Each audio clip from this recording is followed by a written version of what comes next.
All right, everybody, we are done and dusted here in Nebraska. That is the end of round 6 of the IPSC Shotgun World Shoot Qualifier Series for 2025. All of you are probably looking at the points right now. Stats guy Cody is working on the spreadsheet, I assure you, and he'll send it to USPSA. It'll all get posted very soon. But most of you are probably already doing the math, figuring all that stuff out, and that's great.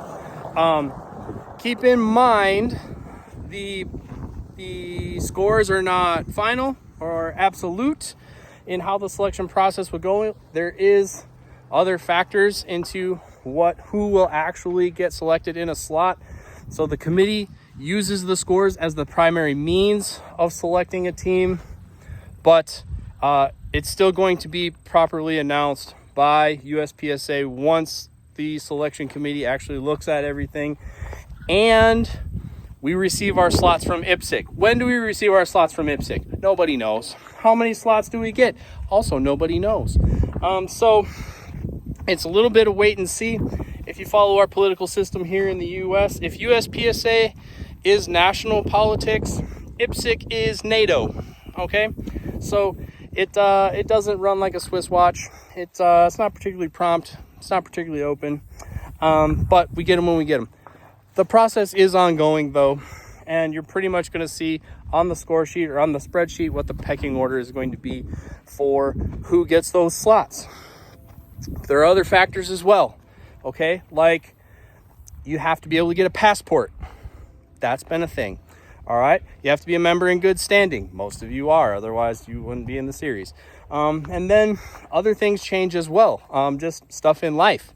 People get hurt, all right? They get injuries, they get pregnant, job changes, all kinds of things could result in people not being able to go, all right? So if you didn't make the top 4, a lot of times some of those alternates get in there pretty frequently just when life gets in the way. So I'm sure the announcements will be forthcoming and people will be known, but just know that the list isn't the final list. It's the committee still has to look at it and decide all that stuff.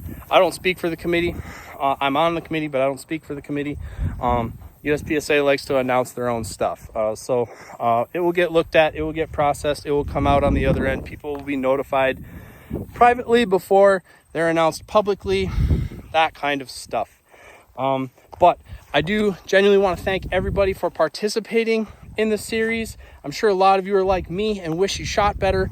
But I have to say that participation in the series certainly exceeded, I won't say our wildest dreams, but certainly the sum of all fears. We were really worried about having low turnout when we scheduled all this stuff. And we were very, very, very pleasantly surprised by the amount of turnout and enthusiasm for IPSC shotgun in the US when it hasn't really been done recently and rarely if ever at all. So we're super excited about the future of shotgun sports in the future. I want to thank each and every one of the match directors who stuck their necks out with me and put on a match. That was last winter. That was a pretty big gamble to commit to an event. Won't bore you with the details there. Also, thank you to all the volunteers, all the staff volunteers that helped with all these events. A lot of times we were kind of working with a bare bones crew to get the event off the ground. So thanks to everybody that helped with all the events. And of course, thanks to all of you, the shooters. I think we have certainly demonstrated that there is a viable interest in developing out more of the shotgun IPSC shooting sports in the US. I'm fairly confident there will be at least 3 matches next year. And maybe more. I know I'm pretty confident that Dissident will do one in the spring. I'm fairly confident that Mill Creek's going to do one spring-summer. And the Kirkwald will be a shotgun match again late August next year. And maybe some other events will come online as well. And also next year is going to be a rifle qualifying year. We do have some tentative events queued up for that. I'm pretty confident we will have a similar series to this for Rifle World Shoot 2027. And more to follow on all of that. But the scores are posted. They're going to be up pretty soon. The team standings are going to be up pretty soon. Go ahead, have a look, and let's bring home some medals next fall. See you guys soon.